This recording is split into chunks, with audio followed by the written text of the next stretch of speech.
International Relations Minister Naledi Pandor says that as South Africa, we can't change our foreign policy simply because one country is threatening to cut us off from its markets. She says, while we want to remain part of the US African Growth and Opportunity Act, we can't be coerced to change our non-aligned position on the Russian-Ukraine conflict.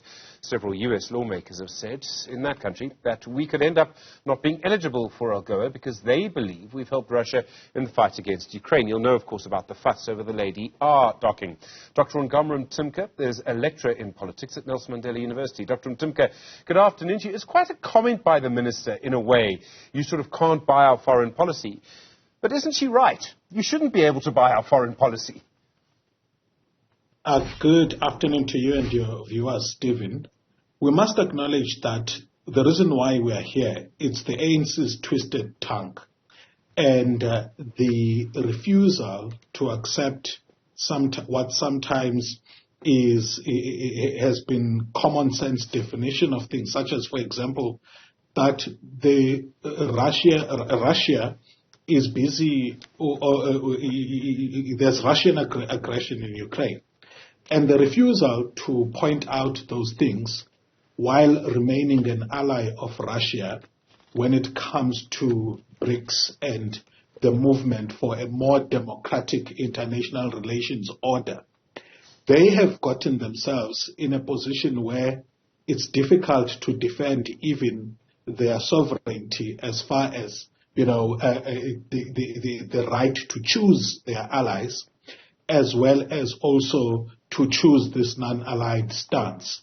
There are one or two areas, such as, for example, in two recent voting opportunities within the UN, where South Africa's abstention was I think most recently, not in line with a country that regards itself as non-aligned. It was more pro-Russia than non-aligned.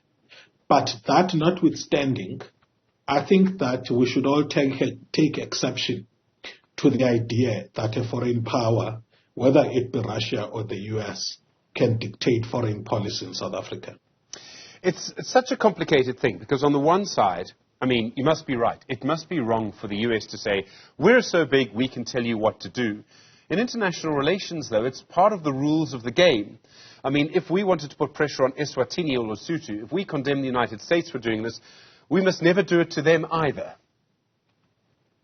South Africa has been careful not to do it, actually, Stephen. If you look at its relations with the continent, while it's a big investor in the continent and also is involved in a lot of peacekeeping missions, it's been conscious in its foreign policy approach to the continent, not to be a big brother who, resort to coercive diplomacy in order to push its interests.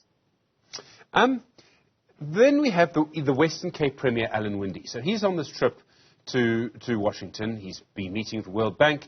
The DA and the sort of Western Cape administration suggests he's gone to the US to try and save AGOA.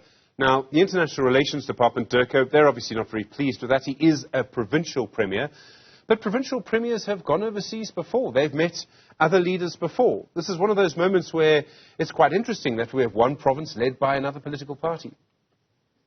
So we've had investment promotion missions being undertaken by a lot of, agencies of the South African government, be they at a provincial, even local levels. So it's not uncommon for politicians who are playing official roles, such as that of a premier or MEC for finance and economic development, to go overseas as part of investment promotion missions. However, when there is a contradiction as far as foreign policy stance is concerned, the idea that South Africa is a unitary and not a federal state, I think should be respected. I don't think it's the going to Washington that's a problem for Alan Winde. It is the messaging that has been around, that seems to contradict the stance of the national government. And I think that it is possible to go on investment promotion trips seeking to reassure investors without too strongly coming against the position of the national government.